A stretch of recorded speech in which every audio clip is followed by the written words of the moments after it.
ओम Stirling global university से मैं आज सौरभ आप सभी का हार्दिक स्वागत करता हूँ। दोस्तों, आज हम बात कर रहे हैं योग आयुर्वेदा के बारे में। आज हम डिस्कस करेंगे, जानेंगे कि आयुर्वेदा योग कितना पुराना है, किस तरह से ये काम करता है। और इस विषय पे बात करने के लिए आज हमारे बीच में डॉक्टर शुभम, जो फाउंडर एंड सीईओ है वेदामृत प्राइवेट लिमिटेड बरवाला से। सर, आपका बहुत बहुत स्वागत है। धन्यवाद सर, सबसे पहले हमारे जितने भी दर्शक हैं उनको आप ये बताइए भी आपका जो वेदामृत प्राइवेट लिमिटेड है क्या चीज है, किस तरह से ये कार्य करती है। जी। हमारा जो ब्रांड है वो है वेदामृता और हम एक हेल्थ केयर सॉल्यूशन की तरफ जा रहे हैं। जी। इसमें हमारे अलग अलग हेल्थ केयर प्रोडक्ट्स हैं, ऑर्गेनिक नेचुरल प्रोडक्ट्स हैं। जी। आयुर्वेदा हॉस्पिटल्स हैं जिसकी कई ब्रांचेस भी हैं, बरवाला, गोहाना, नोएडा। और अभी हम हेल्थ केयर के अंदर इंस्टीट्यूट में जा रहे हैं, एजुकेशन में जा रहे हैं, तो हेल्थ केयर कोर्सेज भी हम लेकर के आए हैं पंचकर्मा टेक्नीशियन के, आयुर्वेदा प्रैक्टिशनर के, जो कि ATAB से एक्रेडिटेड है। और उसके साथ में अब हम एक आयुर्वेदा AI की तरफ जा रहे हैं। जी। क्योंकि पहले क्या था कि जो एलोपैथी है, मॉडर्न है, उसमें काफी इन्वेस्टिगेशन अवेलेबल थे, MRI, CT स्कैन्स वगैरह सब हो जाते थे, लेकिन आयुर्वेदा में ऐसा कुछ नहीं था। जी। मतलब जिसने नाड़ी सीख ली तो उसकी मोनोपोली हो जाती थी। हाँ जी। जिसको थोड़ा सा ज्ञान आ गया वो मोनोपोली करता था। जी। अब हम उसी को ही रिकॉर्ड करके AI की हेल्प से, डाटा साइंस की हेल्प से उसको एक ऐसा प्रारूप दे रहे हैं जिससे आम जनमानस के लिए आयुर्वेदा डायग्नोस्टिक काफी हेल्पफुल रहेगी। तो उस क्षेत्र में भी हम काम कर रहे हैं as a health care solution. जी। तो doctor Shubham, sir, doctor Shubham और शुभम, इन दोनों के बीच का जो सफर था उसके बारे में आप क्या कहना चाहेंगे। इस सफर ने काफी कुछ सिखाया भी है और जी। मैं कहना चाहूंगा काफी हम भटके भी हैं, मतलब अलग अलग जगह पर कहीं भी चले गए। एक्चुअली मैंने BMS MD भी किया है। जी। PhD योग का तो अलग है। तो किसी वैद्य के पास चले गए तो उसके पास उसका 6 दिन उसके पास ही पड़े रहे, जब तक नहीं सिखाओगे हम जाएंगे नहीं। जी। तो एक जिद भी हमने रखी, काफी उतार चढ़ाव रहे। जी। तो सर, आपने अभी बताया कि नाड़ी देख के जो बता दिया करते थे। जी। अक्सर हम आज भी देखते हैं कि अगर कोई हमारे गलियों में या शहरों में कहीं घूम रहे होते, जो नाड़ी देखकर बता देते हैं, कितना हद तक वो सही बताते हैं। हाँ जी, ये उसके एक्सपीरियंस के अकॉर्डिंग है, मतलब उसके पास एक्सपीरियंस कितना है। हाँ, आज से पहले जितने भी राजा महाराजा थे उसमें पर वो जो राजा वैद्य होते थे जी, एक के बारे में तो मैंने ये भी सुना कि किसी रानी की ना नाड़ी देख नहीं पा रहे थे तो उसको धागा बांधा उन्होंने हाथ पर जी, और वैद्य ने लगभग 10-15 फुट दूर बैठ के धागे से भी उस पल्स को महसूस करके बीमारी बता दी थी जी। मतलब वो सटीक ज्ञान है और ये बिना योग के संभव नहीं है। सबसे बड़ी बात इसमें कॉन्सेप्ट देखो आप जी, मतलब जो मेरे गुरुजी रहे हैं जिन्होंने मेरे को नाड़ी सिखाई, हाँ जी, तो उन्होंने बताया कि आपको जब महसूस होने लग जाए पास में कीड़ी चल रही, कीड़ी की आवाज आने लग जाए, इतना डीप आप सेंस, मतलब आपके अंदर अंडरस्टैंडिंग आ जाए, तब आप समझना कि आप नाड़ी सीखने के लिए एलिजिबल हो। सीखे नहीं, एलिजिबिलिटी। तो मेडिटेशन का काफी बड़ा रोल रहता है कि जो योग भी और आयुर्वेद आपस में ही जुड़े हुए हैं जी, तो काफी अच्छा स्टिक रहता है। नाड़ी के द्वारा काफी चीजों के बारे में पता चलता है। सर, आपने आयुर्वेदा की बात की जी, हमारे दर्शकों को आप ये बताइए कि आयुर्वेदा योग कितना पुराना है और किस तरह से ये काम करता है जी। अब बात करें आयुर्वेद की जी, तो आप द्वापर युग की देखिए, त्रेता युग की देखिए, लक्ष्मण जी को बाण लगा था जी, मूर्छा हो गई थी, तो संजीवनी बूटी लाए थे हनुमान जी। हाँ जी, उस टाइम भी आयुर्वेद ही था जी जी। और अब जब बात करें महाभारत की तो उसमें भी बहुत सारे लोग, जब महाभारत का युद्ध हुआ था तो रातों रात ठीक कैसे करते थे, आयुर्वेद की लेप से ही घाव भरते थे उनके जी। आयुर्वेद तो बहुत पुराना है जी, युगों से चलता आ रहा है जी। और अब की बात करें तो इस युग में आचार्य चरक जी हुए, आचार्य वाग्भट जी हुए, सारंगर जी हुए, अलग अलग सबने आकर के, सुश्रुत जी हुए, काफी सुश्रुत लिखी उन्होंने जी, इन्होंने आकर के आगे डेवलप किया इसको जी। आज के टाइम में सर एक बीमारी है, हाँ, जितने भी लोग हमारे वीडियो को देख रहे होंगे, आपके अंदर या आपके परिवार में या आपके फ्रेंड सर्कल में किसी ना किसी को ये बीमारी होगी जिसका नाम है स्ट्रेस जी। आज हर एक इंसान के दिमाग में बेफालतू की टेंशन है जो उन्होंने पाल रखी है। तो आयुर्वेदा, योगा जो हमारा स्ट्रेस है उसको किस हद तक कम करने की जो है वो शक्ति रखते हैं या सहायता करते हैं। एक्चुअली थोड़ा सा अगर इसे बैक जाएं जी, तो योग जो है वो एक चीज पे काम नहीं कर रहा। मतलब हम ट्रीटमेंट मेथड के तौर पर देखें भी कैसे स्ट्रेस को रिलीज, स्ट्रेस तो एक छोटा पार्ट हो गया जी। जैसे हम मॉडर्न साइंस की बात करें तो जस्ट आप किसी डॉक्टर के पास चले गए तो जाते आपने कहा जी सिर दर्द है डॉक्टर साहब जी, टेबलेट लिख देगा 1 मिनट, हाँ जी। लेकिन अगर योग की साइकोफिजियोलॉजी को आप समझोगे तो ये पंचकोशों पे काम कर रहा है जी। मतलब आपकी आउटर बॉडी, अन्नमय कोश से लेकर के आपके प्राण पर, फिर आपके मन पर, फिर विज्ञानमय कोश पर, इंटेलेक्चुअल पर, उसके बाद आनंदमय कोश पे। और जहां तक कि हम बात करें स्ट्रेस की तो योग ये मानता है कि जो स्ट्रेस है आपका, ये आपके इंटेलेक्चुअल से ही निकल रहा है। अगर हम योग की साइकोफिजियोलॉजी की बात करें तो योग हमारे पंच कोशों पे काम कर रहा है। आपके अन्नमय कोश है, आपका प्राणमय कोश है, मनोमय कोश है, विज्ञानमय कोश है, मतलब आउटर बॉडी पे सबसे पहले काम कर रहा है जी। तो उसके बाद आपके प्राण पे काम कर रहा है, प्राण के बाद फिर आपके मन पे, मन के बाद आपके इंटेलेक्चुअल पे, और इंटेलेक्चुअल के बाद आपके हैप्पीनेस पे काम कर रहा है।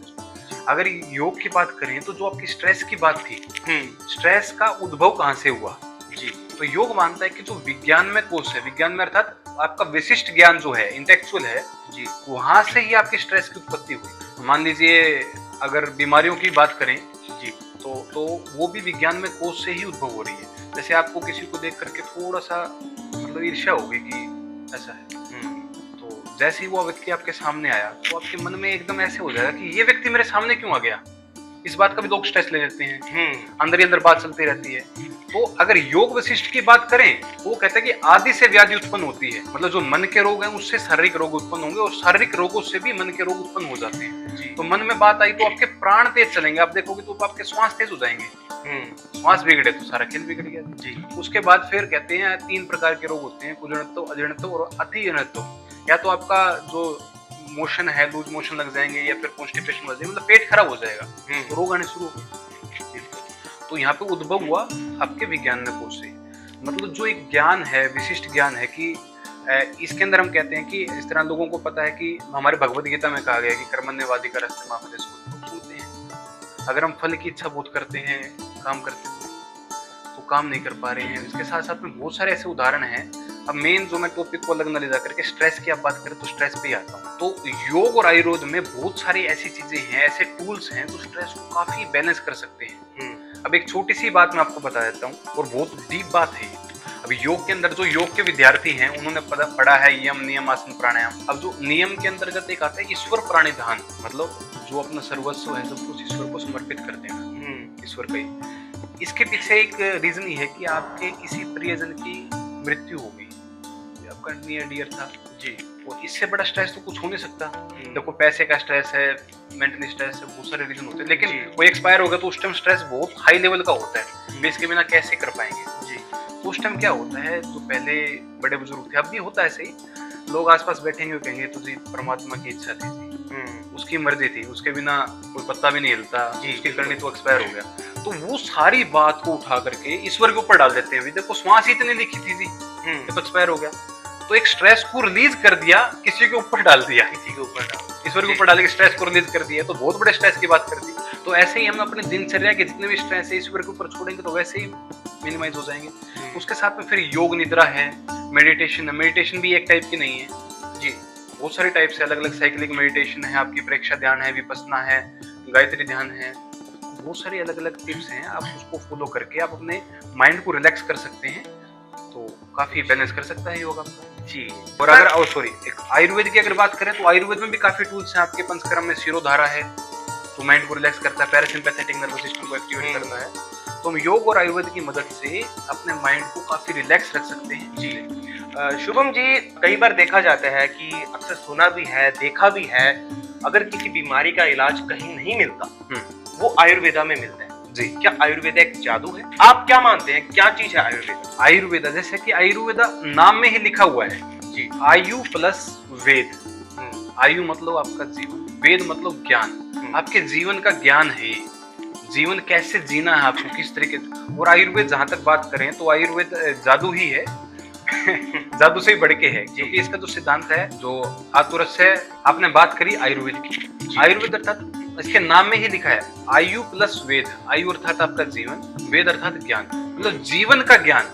और इसका सिद्धांत भी यही है कि स्वस्थ से स्वास्थ्य रक्षणम आतुरस्य विकार, मतलब स्वस्थ व्यक्ति के स्वास्थ्य की रक्षा करना और किसी कारण से कोई विकार आ गए तो उसको ठीक करना। ये हमको जीवन जीने की कला सिखाता है। इसके अंदर स्वस्थ वृत्त भी आता है, आपको क्या खाना है क्या नहीं खाना, दिनचर्या आती है, रात्रिचर्या आती है, तो आपको जीवन जीने की कला सिखाता है जी। किसी कारण से कुछ बीमारी आ गई तो उसका फिर उपचार भी करता है जी। तो आपने बताया कि अगर किसी का पेट खराब हो जाता है तो बीमारियां शुरू होने लग जाती हैं। तो हमारे दर्शकों को ये बताइए कि जो योग है, आयुर्वेद है, किस तरह से वो किसी मनुष्य के पाचन तंत्र को सही करता है, स्वस्थ करता है और जितनी भी बीमारियां हैं उनसे दूर रखता है। क्या क्या चीजें जो है वो करनी चाहिए एक साधारण मनुष्य?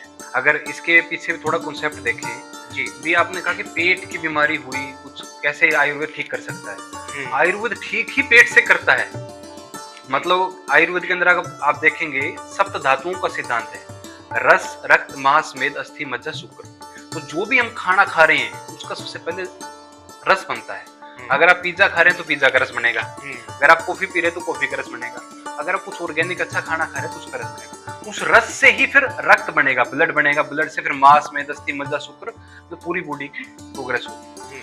तो आयुर्वेद अगर हम बात करें, पेट की बात करें, तो इसके पीछे एक तो लीवर सबसे बड़ा है आज के समय में। जी एक सबसे कहते हैं जिगरा मजबूत होना चाहिए, जिगर मजबूत होनी चाहिए। तो लीवर के कारण ही लगभग मैं मानता हूं कि 70% डिसऑर्डर्स तो लीवर के कारण ही आ रहे हैं। लीवर डिस्टर्ब है मोस्टली केसेस में, लगभग लोगों का फैटी लीवर है, लीवर के अंदर इन्फ्लेमेशन है, और वहीं से ही रोगों की शुरुआत होती है। तो आयुर्वेद के अंदर सबसे पहले देखो, आयुर्वेद ये नहीं कहता कि आप हमारी दवाई लो, आप ये करो।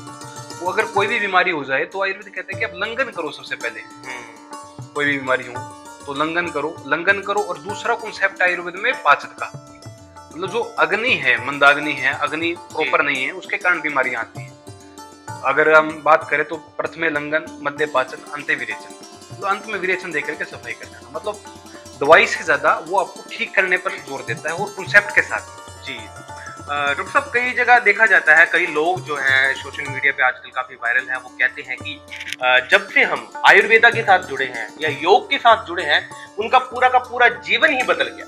जी, किस हद तक ये सच्चाई है कि अगर हम योग आयुर्वेदा के साथ जुड़ते हैं तो हमारा जीवन बदल जाता है? क्या कहना चाहेंगे इस पर? इस बात में तो काफी सच्चाई है कि जीवन बदल जाता है, हालांकि मेरा भी जीवन बदला है। जी तो अगर इसमें एक छोटी सी बात देखें कि किसी ने कहा कि आप योग शुरू कर दो, तो फिर कहते हैं कि सुबह उठना पड़ेगा जी, और सुबह उठने के पीछे ही सब कुछ है। मतलब ब्रह्म मुहूर्त में जो उठ गया उसके लिए कोई भी चीज मुश्किल नहीं है जी। मतलब सुबह जो ऑक्सीजन का लेवल इतना हाई रहता है, और जो ऋषि मुनि योगी होते थे वो सुबह उठ करके ही ध्यान करते थे, योग साधना करते थे।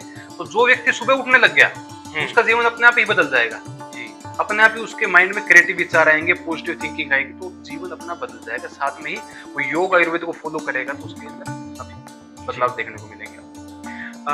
आज के टाइम में जो ऑफिस में बैठ के जॉब कर रहे हैं जी, फोन चला रहे हैं घर बैठ के जी, 10-12 घंटे भी ऐसे लोग हैं जो फोन चलाते रहते हैं, उनकी सर्वाइकल का पेन, गर्दन में पेन, कमर में पेन शुरू हो जाता है जी। तो एक टिप्स बताइए जिनसे उनका जो सर्वाइकल का पेन है, कमर का पेन है, वो खुद घर रह के योग के साथ, एक्सरसाइज के साथ, व्यायाम के साथ वो उसे सही कर सके जी। ये सब मतलब एक नाम छोटा है सर्वाइकल, लेकिन बीमारी हर पर्सन के लगभग मैं मानता हूँ कि 90% लोगों को सर्वाइकल का पेन होता है आज के समय। 6-8 घंटे मोबाइल देखते रहते हैं, मतलब फिजिकल वर्क तो इतना रहा नहीं, गर्दन का ही वर्क रह गया। तो इसके लिए इसके अंदर क्या होता है, मेन सर्वाइकल में देखो 2-3 चीजें और होती हैं। मतलब वेन्स प्रेस होकर के सिर में पेन जाना, बाजू में सूनापन आना, बाजू में दर्द होना, बैक में आ गया तो साइटिका वगैरह भी हो जाता है। तो इसके पीछे कंसेप्ट क्या है, जब आपकी रीढ़ की हड्डी जो है ये बिल्कुल खाली पाइप की तरह है जी। जितनी भी आपकी टांगों की नसें हैं, बाजू की नसें, सारी रीढ़ की हड्डी में से होकर के दिमाग में जाती है। अब इसमें 26 प्लेटें लगी हुई हैं, जिसको आप डिस्क कह देते हैं, देसी भाषा में मन के भी कह देते हैं। तो जब वहाँ पर डिस्क में कंप्रेशन हुआ तो दब गई प्रेशर के कारण, तो उसके मस्कुलर टिश्यू बाहर निकले और वेन्स को प्रेस करना शुरू कर दिया, इसलिए पेन आता है। अब इसको हम ठीक कैसे कर सकते हैं, देखो मेन बात ये जी। तो ठीक करने के लिए जो राज की बात बता दूं बिल्कुल जी। तो उसके लिए हमको क्या करना है कि मसल्स को बूस्ट करना है। किसी भी तरह से हम मसल्स को बूस्ट कर लेंगे तो आपकी रीढ़ की हड्डी को एक सपोर्ट मिलेगा। सपोर्ट मिलेगा तो नर्व्स प्रेस नहीं होंगी जी, प्रेस नहीं होंगी तो पेन नहीं आएगा। तो ये मैंने आपको टेम्परेरी इलाज बताया कि आपने मान लीजिए पंचकर्म करवा दिया, मसल्स बूस्ट कर दी, टेम्परेरी बूस्ट कर दी, आसन शुरू कर दी, एक्सरसाइज शुरू कर दी, जो भी XYZ कुछ भी शुरू किया, सबके पीछे एक ही रीजन है, फिजियोथेरेपी के पीछे भी मसल्स को बूस्ट करना। इसके लिए कुछ एक्सरसाइज हैं। मान लो एक सर्वाइकल के लिए तो मैं बता ही देता हूँ आपके दर्शकों जी जी जी। अगर घर पर कोई पाइप है तो जस्ट एक पाइप को ऐसे पकड़ के रखना है आपको, और हल्का सा लटकना नहीं है, जस्ट हल्का हल्का 1 किलो 2 किलो वेट देना, गर्दन ऊपर की तरफ देगी इस पोर्शन पे। तो जो वेन्स डिस्क कंप्रेस हुई वो एक्सपेंड होगी, वेन्स जो दबी हुई वो खुलनी शुरू हो जाएगी। मतलब 6 बार आपने ऐसे जवाब दिया, 6 बार ऐसे और 6 बार ऐसे जी। मात्र इतनी ही एक्सरसाइज से आपको 10 मिनट के अंदर 15 मिनट के अंदर सर्वाइकल का पेन चला जाएगा जी। और हो सके तो कुछ आप हीटिंग पैड वगैरह हैं उससे हीट दे सकते हो, जितना हीट दोगे उतने ही आपकी मसल्स बूस्ट होंगी और आपको सर्वाइकल पेन से निजात मिलेगी। जी सर, हमारे जो इस वीडियो का पर्पस है वो लोगों को अवेयर करना है जी, ताकि वो यहाँ वहाँ भटके नहीं। एक शब्द हमने अक्सर सुना है, मन का हिल गया, मन का उतर गया या मन का हिल गया। तो लोग जो होते हैं वो जिनको नॉलेज नहीं होती उनसे वो मसाज, मालिश या ऐसी कोई रेमेडीज वगैरह जो चीजें हैं वो करवा लेते हैं जी। किस हद तक वो ठीक है? मन का हिल गया तो उसमें क्या है कि मेन बात मैं आपको अपनी ही बताता हूँ। मन के अंदर ना कभी झटका नहीं लगवाना चाहिए। वो सारे होते हैं गांव में झटका लग गया, झटका लगा दिया और कर दिया तो वो डिस्क पूरी हिल जाती है। बहुत बार फ्रैक्चर भी आ जाते हैं और डिस्क के अंदर फ्रैक्चर आ गया। और एलोपैथी के अंदर तो अगर साइटिका हो गया तो ये नहीं कहेंगे कि इसका इलाज है, जस्ट आपको पेन किलर देते रहेंगे जब तक आपका दर्द रुक गया, ठीक है। अगर एक टाइम ऐसा आ गया जब इंजेक्शन से भी दर्द नहीं रुक रहा, हम ऑपरेट करेंगे। और रीढ़ की हड्डी का और ब्रेन का जो ऑपरेट है वो काफी सक्सेसफुल नहीं है, मतलब बहुत रिस्की काम होता है, बहुत बारीक नसें कटे बिना रहती नहीं जी। तो इसके लिए मैं आपको बताना चाहूंगा कि अगर किसी को साइटिका हो गया या मन का हिल गया और हो गया तो उसमें हीटिंग इज द सॉल्यूशन। मतलब जो राज की बात, जब हम किसी को टच करते पेन हो रहा है, मेरी भी एक रीढ़ की हड्डी मतलब बैंड हो गई थी। तो एक बार मतलब गैराज से मैं गाड़ी निकाल रहा था तो गैराज उठाया, एकदम भारी था, शटर उठाते ही एकदम चौक हो गई। 5 से झटके मैंने ही मरवा दिए। तो हिला भी नहीं जा रहा था। एक हमारे मित्र हैं गोयल हॉस्पिटल, तो उनको एक्सरे भेजा तो बोले जी आपकी हड्डी बैंड हो गई जी, अब आपको रेस्ट करना पड़ेगा 2-4 महीने। मैंने कहा जी अब हिला भी ना जाए ढूला भी ना जाए, बिल्कुल एकदम चौक हो गए। तो एक दिन तो जैसे तैसे निकला, उसके बाद तो फिर मुझे लगा कि कोई सोल्यूशन नहीं है, क्योंकि इस टाइम पर किसी भी तरह की कोई भी थेरेपी नहीं कर सकते जी ना। फिर मतलब एक ऐसी कंडीशन में आ जाए तो फिर हीटिंग सोल्यूशन है। मैं हीटिंग बेड पे लेटा रहा जी, एक रात लेटा 30%, अगली रात 70%, तीसरी रात मतलब पूरी रात हीटिंग बेड पे लेटा, 3 दिन में ठीक हो गया। मतलब मसल्स को हीट करके रिलैक्स करना है। जो आपकी बैकबोन है वो किसी कारण से डिस्टर्ब होगी तो अपने आप एडजस्ट कर जाएगी। शरीर अपने रिकवरी खुद करता है जी। और जो मैंने आपको मसल्स का बात कही कि मसल्स को बूस्ट करना है, बैक बेंडिंग करनी है, जितनी भी चीजें हैं, मतलब मसल्स को सपोर्ट देना है। मान लीजिए कोई फ्रैक्चर हो गया, वो भी डॉक्टर कुछ नहीं करेगा, प्लास्टर बांध के छोड़ देगा, हड्डी तो अपने आप ही ठीक होगी। और हड्डी को दुनिया का कोई भी डॉक्टर ठीक नहीं कर सकता, प्रकृति की अपना सेट होगी। लेकिन हम इतना कर सकते हैं कि मसल्स को सेट करके मसल्स को बूस्ट करो, हीट दो, रिलैक्स करो, उसमें नेचुरल रूप से 1 या 2 दिन में काफी आराम आ जाता है जी। तो सर हमारी इस वीडियो को स्टूडेंट्स भी देख रहे हैं जी, जो उनके पेरेंट्स हैं वो भी इस वीडियो को देख रहे हैं। तो जो विद्यार्थी, जो स्टूडेंट्स योग आयुर्वेद में अपना फ्यूचर बनाना चाहते हैं, हालांकि ओम स्टर्लिंग ग्लोबल यूनिवर्सिटी जो है वो पिछले 5 से 6 सालों में जो ये सुविधा जो है वो स्टूडेंट्स को दे रही है। योगा विभाग हमारे काफी बड़ा विभाग है, वो ये सेवा प्रदान कर रहा है। तो उनके लिए आप क्या उनको संदेश देना चाहेंगे कि किस तरह वो जो है आयुर्वेदा में अपना फ्यूचर, अपना भविष्य बना सकते? हाँ जी, आपके योग के विद्यार्थी हैं जी। देखो अब आज के समय देखो जनरेशन चेंज हो रही है, टेक्नोलॉजी आ रही है जी। अब देखो धीरे धीरे AI भी आ रहा है जी। तो अब देखो सब चीजें चेंज हो रही है तो हमको भी समय के साथ चेंज होना पड़ेगा जी। देखो नोकिया चेंज नहीं हुआ था तो देखो पीछे रह गया, सैमसंग आगे बढ़ गया था, अब एंड्रॉइड वर्जन बढ़ रहे हैं सब कुछ है। तो ऐसे ही योग के विद्यार्थियों को इंटीग्रेटेड अप्रोच लानी पड़ेगी। योग अकेले योग से काम नहीं चलेगा, साथ में एक्यूप्रेशर है, एक्यूपेंचर है, मरम चिकित्सा है, आपको अलग अलग प्राणिक हीलिंग है, साथ में आप पंचकर्म की सहायता भी ले सकते हैं जी। मतलब सब कुछ इंटीग्रेट करके थाली पूरी परोसनी पड़ेगी आपको। रोटी सब्जी सलाद पापड़, अकेला रोटी से काम नहीं चलेगा जी। तो साथ में आपके स्टूडेंट्स को मैं कहना चाहूँगा कि वो अपने जो टाइम है उसको अलग अलग स्किल्स जनरेट करने में लगाएं, क्योंकि लास्ट में स्किल्स और क्वालिटी ही देखती है जी। आपके पास क्वालिटी, आपके पास स्किल्स है तो आप कहीं भी मार नहीं खाओगे। आपको नौकरी के लिए भागना नहीं पड़ेगा, नौकरी से लेकर के सब कुछ आपके पास अपने आप आएगा अगर आपके अंदर स्किल्स और क्वालिटी है। तो इंटीग्रेटेड अप्रोच आगे फ्यूचर है जी। जितने भी दर्शक हमारे साथ जुड़े हैं, आप सभी को बताना चाहेंगे कि डॉक्टर शुभम जी जो बरवाला से वेदामृत प्राइवेट लिमिटेड के CEO एंड फाउंडर हैं, वो हमारे साथ लगातार जुड़े हुए थे। सर आपका बहुत बहुत धन्यवाद ओम स्टर्लिंग ग्लोबल यूनिवर्सिटी की तरफ से और भव्यवाणी 90.0 FM की तरफ से आपका हम धन्यवाद करना चाहेंगे कि आप अपना कीमती समय निकालकर बात कीजिए। धन्यवाद। एक जरूरी सूचना भी आपको देना चाहेंगे, अगर आप योग आयुर्वेदा या योगा में आप स्टडी करना चाहते हैं तो ओम स्टर्लिंग ग्लोबल यूनिवर्सिटी आपको ये सुविधा उपलब्ध करवा रहा है। नीचे चल रहे नंबर पे आप कॉल कर कोर्स की पूरी जानकारी ले सकते हैं या www.osgu.ac.in वेबसाइट पे आप विजिट कर सकते हैं या ओम स्टर्लिंग ग्लोबल यूनिवर्सिटी की कैंपस पे भी आप आ सकते हैं, विजिट कर सकते हैं। और इसी के साथ आपसे अलविदा लेते हैं। जल्द मुलाकात होगी नई वीडियो में, नए हमारे मेहमान होंगे। यूं ही सर के साथ तो यूं ही हमारा तालमेल जो है वो चलता रहेगा। अभी हमारा सर जो वीडियो है ये आयुर्वेदा पे था, धीरे धीरे हम अलग अलग टॉपिक पे भी बात करेंगे और आपसे मिलने का मौका जो है वो हम सौभाग्यशाली हैं भी हमें मिलता रहेगा।